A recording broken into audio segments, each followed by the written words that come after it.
Osadolor Osayande is a Nigerian storyteller and poet. He has written two poetry collections, 30 photographs of God and Forked Accent, respectively.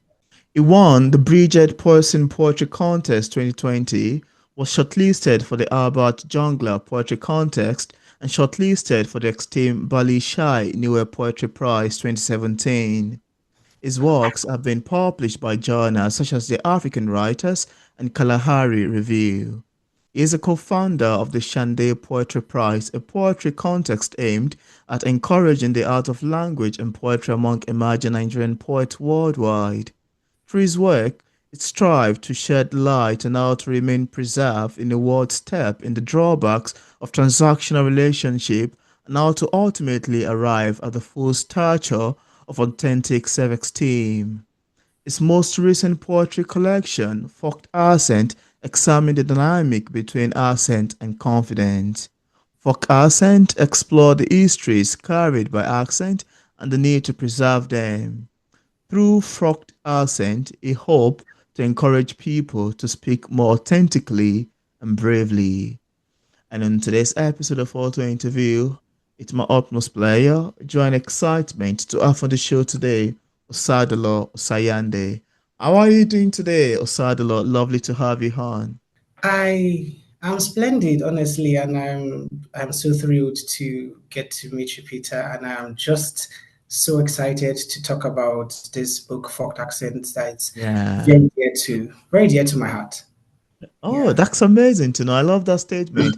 Very yeah. dear to my heart. Oh, Just yeah. like I recently had one of my book released last month, and I Mm, say this story, it's particularly very dear to my heart. It's different mm. from the ones I've written so far. That statement tells you that it's quite exceptional and it's Oh, so personal, if you ask me, yes, for the yes, yes. author. So I love that, and it's quite interesting that we are here to sit down and have a conversation around it. So thank you once again for joining me. Oh, the pleasure is all mine, Peter. The pleasure is Yeah, all mine. Yes, absolutely. So, yes. Sadler, we're going to get into the nitty gritty of what inspired you to write for accent. But then Mm, you've been a writer for the past amazing 8 years now. And mm. you've been coming quite amazingly and going quite swiftly in the journey of the literature field. Now, I wanted to ask you, what is that thing that fuels you in to write? What is a first spark to you with writing? And how did you get to choose this title also? I know there's a lot in there in the book itself to have brought out Mm. that amazing title for its name. But then if you can run us through the making of this book, the foundation of your creative process, and how this book come to life, that would be very great. So, first of all, I would love to say a very big thank you, a very immense thank you for having me on this podcast. I don't take it for granted one bit. And when it comes to why I write, what pulsates me to write, as Mm, much as I would love to give a highly woven answer to that question, the truth is I write because I enjoy writing. You mm, know, it's similar to the way a singer would sing because they enjoy singing, a painter would paint because they enjoy painting. I, like so many other authors, just find that I turn to language as a means of documenting and articulating the world all around me. And so what happens is, you will always find a way to express the creativity within you. yeah. I've always investigated, the impact of language on people, and in a very attendant way, I've always wanted to share this gift with humanity. I would also want to give credit to my parents. It wouldn't be fair if I don't do that because I grew up in a very proverbial household. And by that, I mean that my parents harnessed proverbs extensively for parenting. And so what happened was coincidentally, when I started studying literature in English in school, I could draw a wide range of similarities between the proverbs I heard at home and then the Wow. stories and poems that I was reading in school. And Mm, just all the more drew me into the beauty of language and the corollary desire to mm, share, this gift with people. And then, how did I arrive at the title "Forked Accents"? You asked, right? yeah. Usually, the title of my work is the last thing that comes to me. I would usually have fleshed out the work and then the title will come. And similarly, that was what happened with forked accents. But what happened was I compiled like a list of potential titles and then shared it with my wife. And then I also shared the same list of titles with my siblings. And then it was the product of a collective brainstorming, if we may. I don't think I can take the full credit of coming up with forked accents. But forked accents was selected because more than the other titles, it helped to capture the burden of accent duality, which I so earnestly longed to convey in the book Forked Accents. As for my creative writing process, really, I think I lean more into two main cornerstones, and that would have to be empathy and Mm, iteration. By empathy, I mean linguistic empathy. It was Nikki Giovanni, I remember, who said that an author without empathy would write, say, one or two real books in their lifetime. And I think what Nikki was trying to articulate was the limitation of experiential writing. So when you're writing mostly from a place of experiences, your work it won't go beyond you. yeah. When you lean into linguistic empathy, you become more sensitive to the plethora of stories and poems happening all around you, and then you are able to embody them and present them in literature.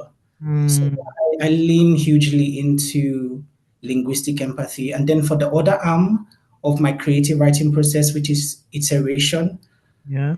I aim to write, funny as this might sound, I aim to write every poem I write a minimum of 20 times. You know, Oh, wow. yeah, it's not just because I want brilliance to happen, but that's the only time I can trust that the poem or the story has, fully formed. Mm, And also because I want to be abreast with the meat of the discussion that I'm writing. I want to know it intimately a lot more so that I can better serve my audience. So yeah, yeah. more into linguistic empathy, iteration, and of course research. It's good to research before you start any form of writing. Absolutely. I love your take on that, really. That's such a beautiful answer you've provided towards Thank the you. making of forked accent. Quite interesting and quite great. And if you have a copy of the book, I'd like you to show it to the camera, Ah, just so you can see what it I looks have like. it. I have it. I have forked accents with me. Yeah, This and that's this an is amazing design there. Thank you so much. A lot of things I do are product of myself and family. This was really designed by my younger sister. I'm a Oh, sister. Yes. Yes. This is forked accents for you. Yeah. that is so amazing. I like the way there's so many people have contribution towards the making of this book. Yeah, yeah, yeah, You yeah. know, Honestly, yes. I'll have quite to admit that. That's quite an amazing. You've got a huge, an ocean of But, supporters, to yes, make I this can a give you. reality and to bring it back to life. Quite interesting. And you write about something many people quietly deal with, feeling judged or misunderstood because of the way they speak, which is very evident in our today's world. 21st century, it has been an issue even on social media among young folks, etc. Now, what does the phrase accent crisis mean to you personally? That's the first part of my question. And also, did you always know this story would come through poetry, or did you experiment with other forms first before eventually settling down with Poetry. conveying it through poetry? Mm, very beautiful questions. So when I mentioned the phrase accent I crisis, see. yeah, I'm referring to that urge, if we may, that people, mostly migrants, in this case, feel that makes them see the need to discard or conceal their original accent in order to take on another accent that they've been able to convince themselves is better than or more superior to theirs. Mm, And you'd see it in so many circumstances. You'd see it at the grocery store when, say, the migrant is about to make his or her purchase. And then there is just that fleeting moment of inquiry between them and the cashier. And the cashier says, sorry, could you say that again? And then they just very spontaneously code switch, into another accent. You'd see it with the job seeker, who's at a job interview, Interview, and yeah. for some reason conceals their original accent or transitions it into something more anglicized, because they are at that moment they've been able to convince themselves that a more anglicized accent would increase their chances of getting the job. You'd see it in the Yeah. teenager at school who would mask their original accent in order to attenuate the possibilities of being jeered at, for sounding different. The examples are just as countless as it can get, Mm. but at the root of it all is a certain psychological decision, to change one's accent into something more anglicized in order to flee from the awkwardness that comes from sounding different. And really, that was what Forked Accents was written for, to Wow. debunk that, the feeling of that awkwardness, to let people know that, to elevate the unnecessariness of it all. Mm. I'm obviously Nigerian, and so a lot of the examples in the book are steeped in Nigerianness. But then I give examples of how, say, a Liverpool born and bred, tries to imitate the Yoruba accent, Mm.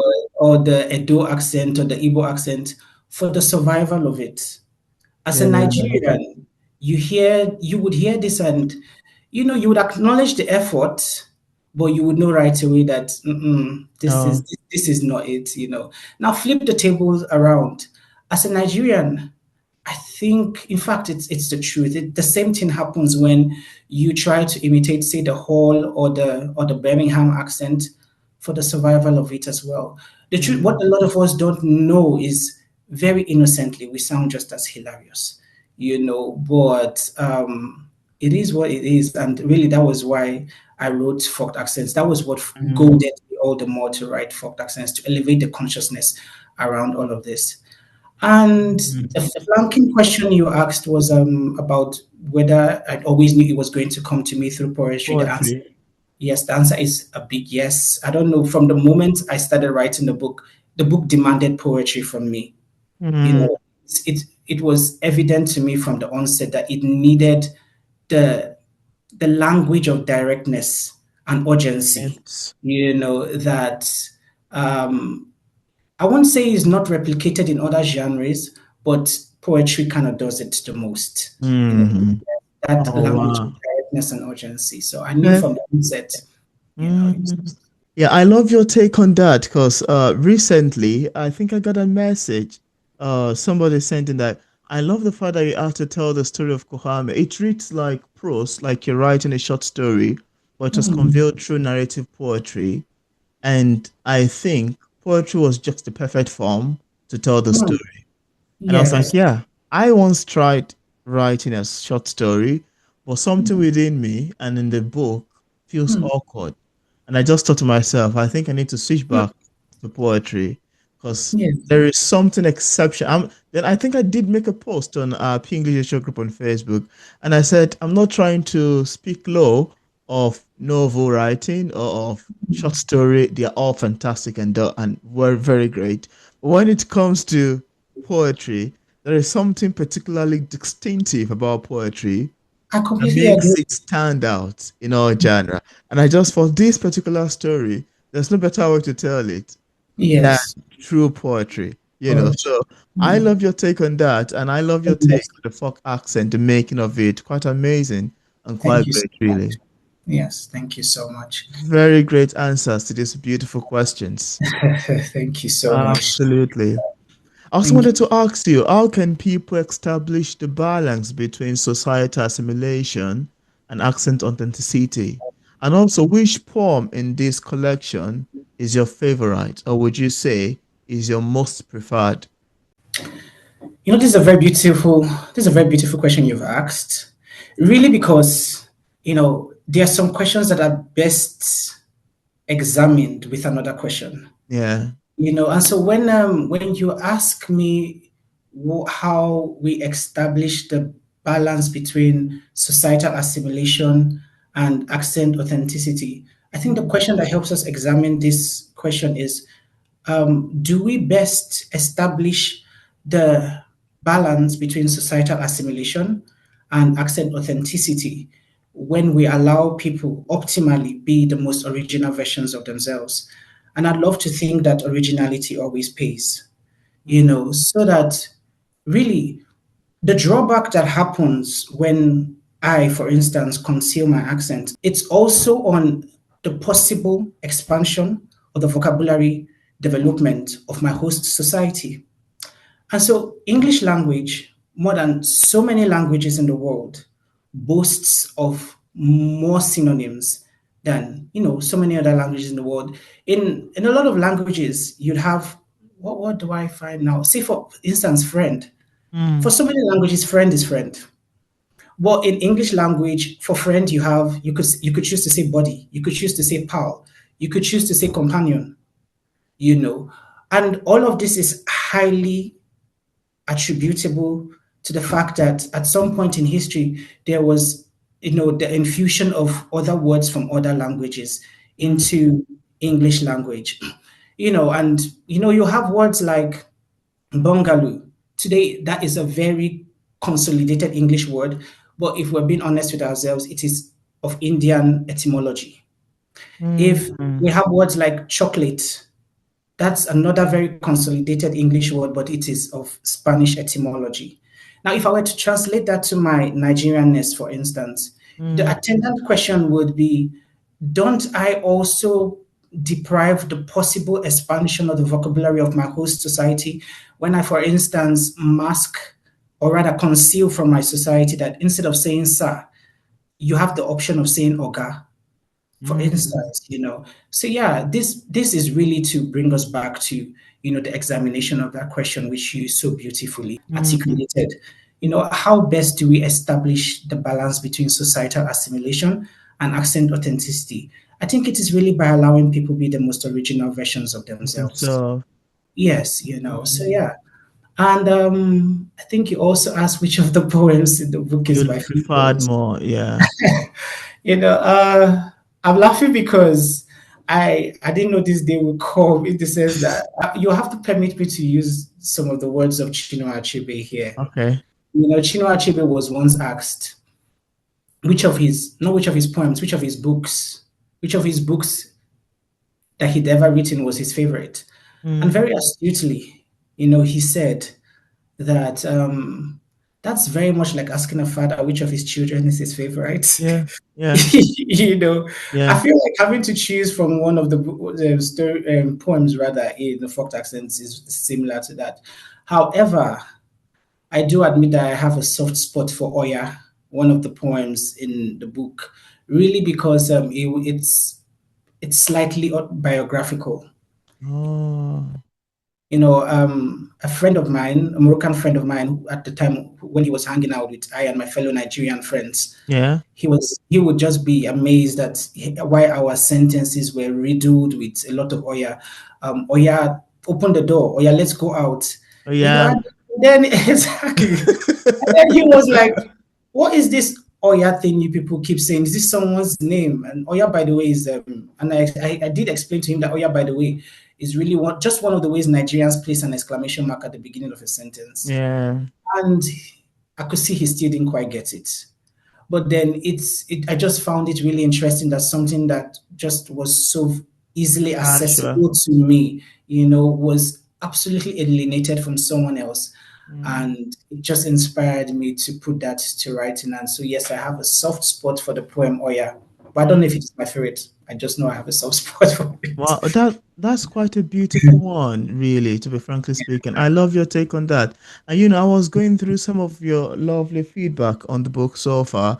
I found someone said, River decolonizing the mind. It's like one of his favorite, and quite interestingly and quite amazing. And now, and I think I did find very good feedback of, the comical tone you utilize in the book, which is Yeah, quite exceptional as it's a well. balance of wittiness and decline. Mm. While the book is a celebration of accents, it is also a Yeah. decline of the accent crisis. So yeah, I found that I needed to balance, the language tone. I had to be as witty as sometimes even solemn while Wow. writing.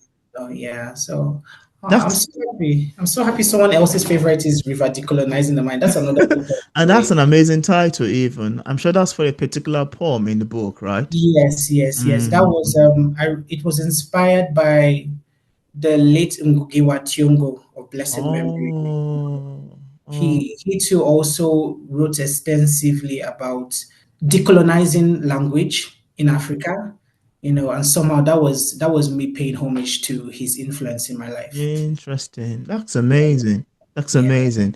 And I want Thank to you. go further to ask you, what has been your favorite feedback that you've gotten so far ever since this book has been published? Is there a particular feedback that stay with you that you can remember even in, Yeah, my favorite. 20, 10 years from now? Because we as authors, we got praise sometimes for our work, and people say certain things that tend to stay with us forever. That, oh, I can remember some of the things I've been told in the past about my writing, and I'll be like, oh, that's an amazing one. It stayed with me to my heart, so dear to my heart.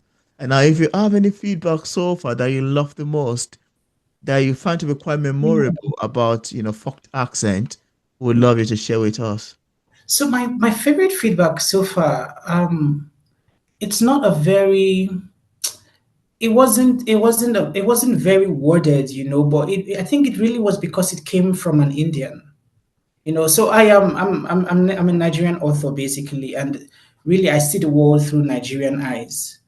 And then I got this feedback from an Indian who was like, I read your book and I felt so visible. And I was like, are you serious? She was like, yes, I felt really visible after reading your book. And it just went to show me the power of literature, and why we shouldn't belittle our work.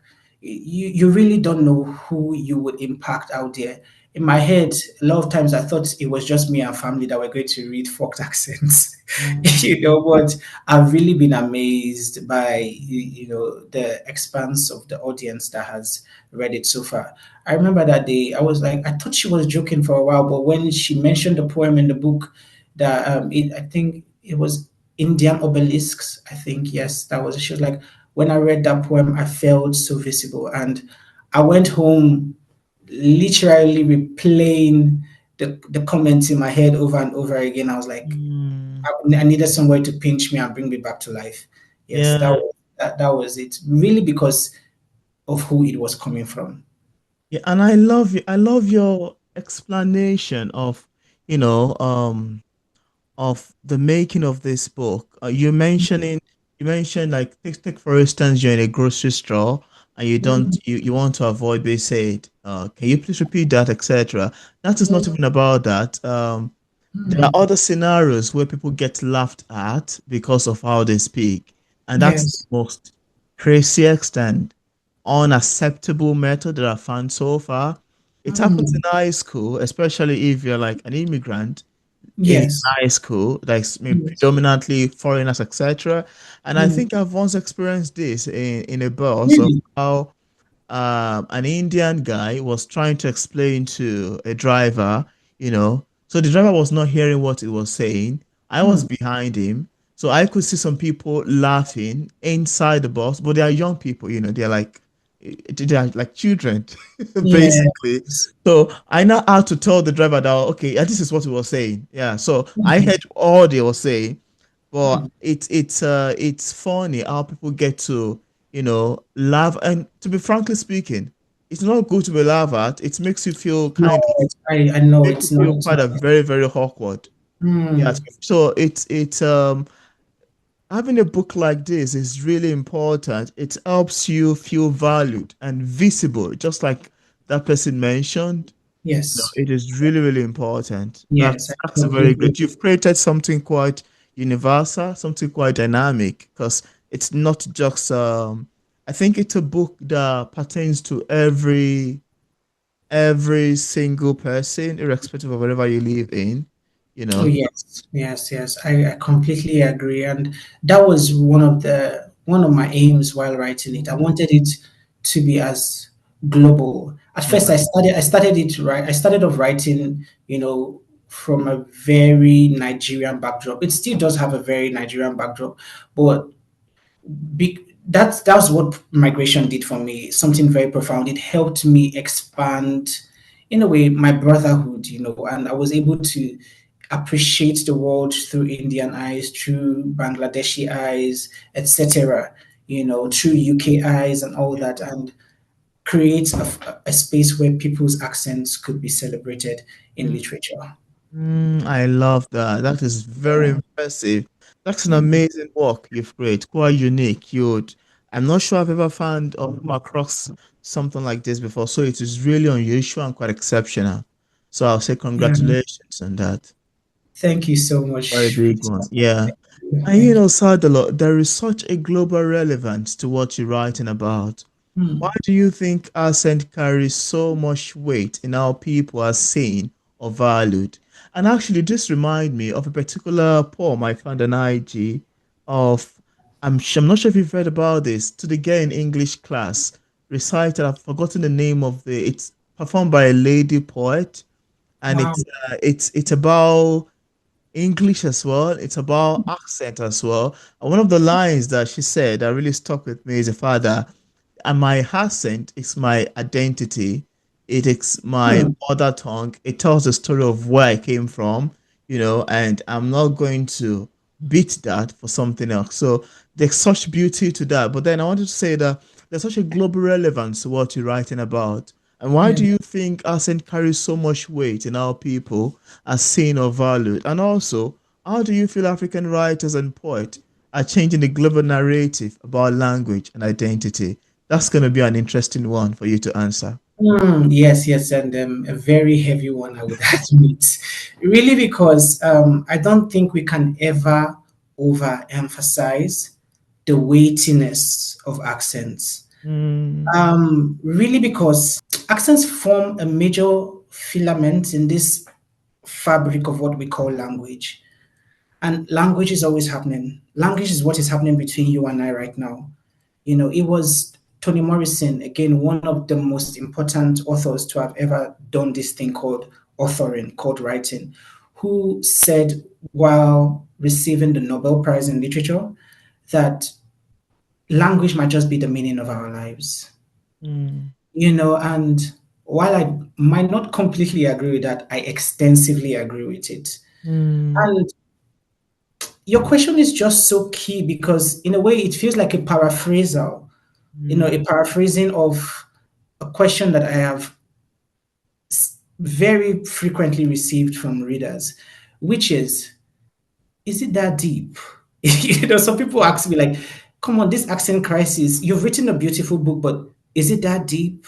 And my response to them really is yes, it is that deep. Because if it is not that deep, why then do you feel the need to switch your accent every time an accent query happens to you? mm. And it just reminds me of other aspects of who we are that we handle in similar cavalier ways. Kind of like what we do to our names as Nigerians or as migrants. Like as a Nigerian, every time I hear a Nigerian Claire, a Nigerian Mavis, a Nigerian Peter, Nigeria, a The Nigerian Nigerian cheetah. Judith. I was going to pull you into this, but sorry, a Nigerian Judith, a Nigerian Michael, Oh my goodness. Nigerian Gerard. My very unvoiced and private and hidden reaction is, but why? You know, my name, in addition to Osadolor, yes, my name is Williams and Emmanuel. My dad named me Williams. My mom named me Emmanuel. Oh And my Williams means, goodness. yes, Williams means the protector. Emmanuel means God with us.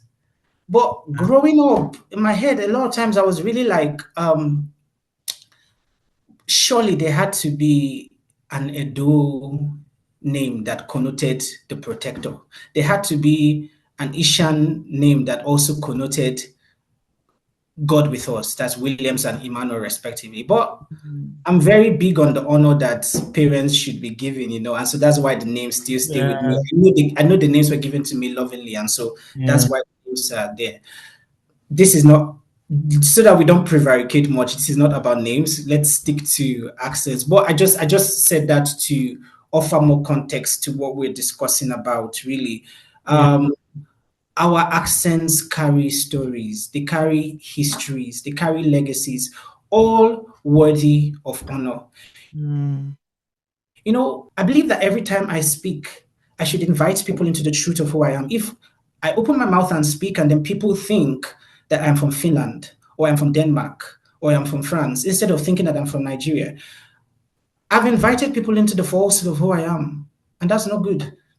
And so, yeah, I think, it's one of the reasons why Folk Accents was written, to elevate the consciousness of this, because it's a subtle problem. And the challenge behind subtle problems is they're not easy to diagnose. And then it becomes all the more insidious. That's why I said a lot of people have told me, is it that deep?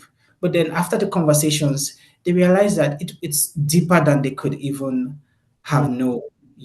So I have to admit that now more than ever before, African writers have been able to sit comfortably in the Africanness of who they are, while writing. But what I find more important, for us in this particular scenario is really yeah. to pay homage to the writers that made it possible. I'm not sure I would be talking about an accent crisis today extensively in 100 poems if the great Chinua Achebe did not dare to be as African as he was in his Mm, writing. yeah. We are here today because of the Chinua Achebes, of the Binyavangas, the esteemed Ngugi wa Thiong'o, Chimamanda Ngozi Adichie. They've all paved the way for us to be as Yeah. African as we are. So that these days you don't see a lot of African writers diluting their Africanness while writing. And I think it's a very welcome development. And so Africans are contributing a lot more to language globally, and it can only get better. Mm. Yeah. That's really interesting to know, really. I love your take on this interesting questions, and thank you very much for providing this deep, beautiful response today. Thank you Mm. very much. And Pleasure is Sadalo, there is a real push and pull in your poem between mm. pride and insecurity, between when wanting to belong and wanting to stay true. Was Mm. it difficult to be that vulnerable on the page? And also, living between Nigeria and the UK, how has your own voice, literally, your accent, changed over time? Yeah. So I take it that when you ask if it was difficult for me to be vulnerable, you're invariably also asking if it was difficult for me to be emotionally honest, right? Yeah. Yeah, so yes, it was. Obviously, yes, it was. It was really difficult. But I'll tell you what, Peter, what I found to be even more resourceful than vulnerability or emotional honesty was Yeah. it was kindness. You Mm, know, when you're discussing something as fragile as accents, you yeah. know, you just have to be kind, because it's you're exhuming a lot, such as post-colonial linguistic trauma. And Yeah. I live in a world where we're told to say the truth. But I am a strong believer that we can assuage the bitterness of the truth, you Mm, know, by saying it kindly. And so I found that while I was writing Folk Accents, I needed to be very kind. kind. You know, I mean, I get it. It's not easy to constantly show up with the authenticity of your accent. If every time you speak, there is a high possibility that someone will say, what I did don't you just say? understand that. Can you say that again? But what I tell people is just enunciate, and everybody will be fine. And I was laughing because, as much as I would really love to say that my accent has not changed over Mm, time, yes, it has. It has, but that's only slightly so, and because I am very cautious of it. conscious of it. Yes, yes, I am. If I were into it, it would have gone. I mean, I find myself also eliding the T's in my sentences, in some of my words these days. I say, "Can I have a bottle of water?" instead of saying, "Can I have a bottle of water?" And then I kick myself as I come back to reality, man. It's a bottle of water. So yes, yeah. Interesting, really. I love your take on this interesting, beautiful, response to the making of fucked accent. And apart from this particular book, do you have any other works that you've authored or say currently working on? Oh yes. So Folk Accents is my second collection. My debut Oh, collection was 30 Photographs of God. And that really? yes, that helped. That was a book that investigated faith and the immemorial question of how a good God seemingly allows bad things happen to people. Mm, And it really was the feedback from that book that goaded me to write Forked Accents. It mm, was the validation from that made me feel like, yes, you could write something else, Forked Accents. mm, And about work that I'm writing on, hmm, I'm very Nigerian in that sense, in the sense that it's only Nigerians all over the world that would tell you that they are traveling only after they have arrived at their destination. It's only it's only Nigerians who would post pregnancy pictures after they've given birth. mm. And so if you translate that into my writing, I probably would tell you about what I'm writing about after I have finished writing about it. Wow. So yes, yeah. That's such a sarcastic and very interesting way of giving answers to that beautiful. Yes, Well, yeah. let's see. That's a fine techniques. We're all fine with that. Quite beautiful and quite Thank awesome. you so To say much. this is such a beautiful one, a quite lovely response to this question. And now I'd love to get your advice for people poets alike or other writers of other genres who are stuck into writing. They don't know what way to get going, and they are, in the phase of publishing a book, but don't know how to go about it. What sort of advice would you give people of this nature, and would you give an upcoming author? Hmm.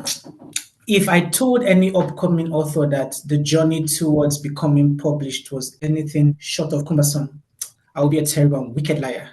I would Mm, tell you the truth. liar. Yes, yes, and the importance of letting people know that it could really be the journey towards becoming published could be very cumbersome Yeah. is really just to so that they are encouraged and not deterred when they meet with the barrage of no's and Mm, rejection. you know yeah. Again, what I find more important, the more important advice to offer authors is the need to constantly improve, to Mm, constantly hone your art, mm, because really it's more important than even focusing on getting published. Recently absolutely. I was reading my earliest work very recently, Wow. and I I remember thinking that if I were the publisher, very kindly, I might have sent an email to that young man then saying, "Are you sure you won't do something else with your life other than writing?" Yeah, because again, I really just want to put it kindly. They were very amateurish, and that's me putting it kindly, Mm, really. But yeah, it's really important for you to constantly hone your art. Focus on that a lot more than getting published. But then obviously you have to keep sending out those excerpts, your synopses, to mm, publishers, and you have to keep trying. mm, And yeah, that's the advice I would give. It happens sooner for others, it happens later for others, but you just have to mm. keep Absolutely. That's an amazing advice you've got in there. And I'm hoping that viewers, even including myself, would love to trying. utilize it. And just in case we have some viewers who are currently watching this interview and would love to get a copy, check out Fucked Accent. On what Yes. platform is it available on for purchase? Oh my goodness, Peter, this is the most important question you've asked me all day. Thank you so It's the most important. I was like, is it never going to ask? But no problem. That's the most important question. So yes, just to make life easy for everyone, Folk Accents, you can see it, Folk Accents, is Mm, one Amazon click away. It's just one mm, Amazon click away. Just get in your favorite Amazon store and Folk Accents will be waiting for you just you need folk accents in your life so that everybody does really, so that we all dive into the depth of how accents and esteem, that's both individualistic and collective esteem, are interwoven. And Mm. really, one of the challenges I encountered while writing folk accents was the fact that there was a scarcity of existing literature on the matter. And then Uh, I don't know how I started writing the book with the assumption that there would be a plethora of existing literature already, mm, and it made my work slightly daunting, but because writing is enjoyable for me, no matter how daunting it is, I would still see it through to the end. So I'm mm, hoping that because of this book, Forked Accents, we would have more authors investigating the matter of this widely prevalent occurrence of an accent crisis, and we'll have a wider community of people elevating the discussion. So that's a mm. very important question. Just go to Amazon, and I promise you, Folk Accents will be with you in no distant time. That's amazing. We have a wide number of people elevating the discussion. Thank you Yeah. very much. And I left a link in the description part of this interview where Yes. interested viewers can get a copy of Osadolor Focked Accent directly Well, on thank you Amazon, on so Barnes& and much. Nobles, Thank you. on his Thank you. website, and also Yeah. on other platforms. I also left a Yes. link to his social media pages for possible followings. So thank you so much, Osadolor, for joining me today in conversation around your amazing poetry collection. It is Thank you. great having this conversation. Thank you very much for coming on. Oh, Peter, I should be thanking you even more. Thank you. And your questions got me really thinking, they made me even understand the book better, so thank Oh, you so much for such a thank you so much for such a wonderful interview. I am so grateful. Thank you. my pleasure as well.